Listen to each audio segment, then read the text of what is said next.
show you how I did door handles on the inside. Now normally without the door extensions, or maybe you have a full enclosure, you wouldn't really need them.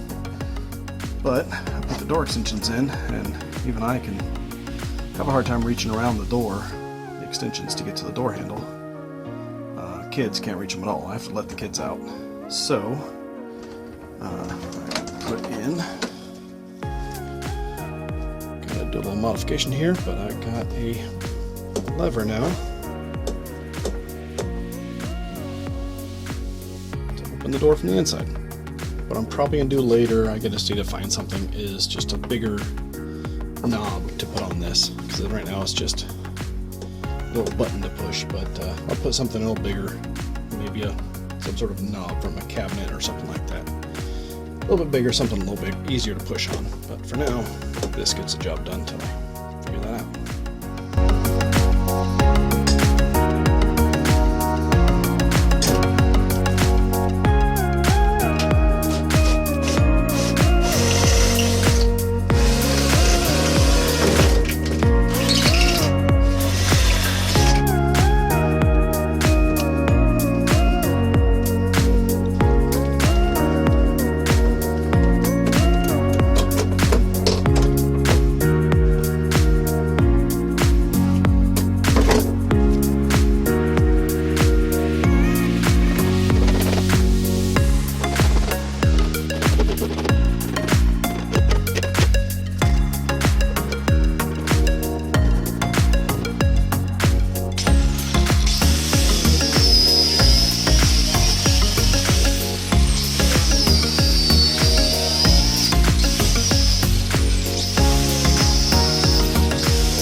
Okay, I'm going to show you how I get this together on the bench, because once I get it in the door, it's going to be pretty much impossible to show it all going together. But pretty simple. The way I figured it out was pop this loose.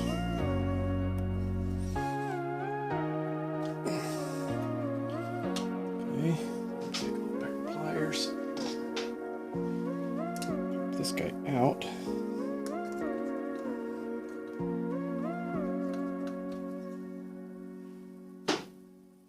Then got a wire connector that just happens. My fiberglass rods fit inside there real nice. So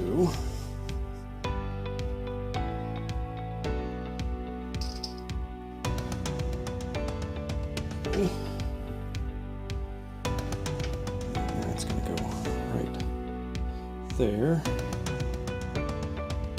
This is going to pop in there.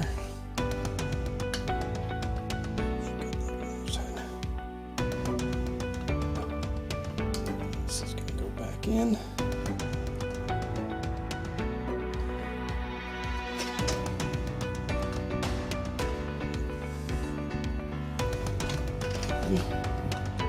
So basically, not changing anything there. We're just going to be operating it, the mechanism from this rod, and then at the end of the rod, put just a little rubber cap on it, just so if the ends, this is fiberglass, you could use maybe aluminum or metal, steel, whatever, just whatever. This is just, I happen to have a flagpole, a broken flagpole, so that's what I'm using.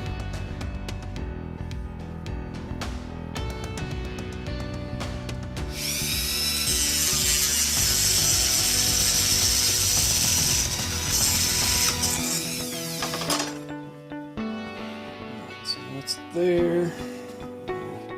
A heat shrink.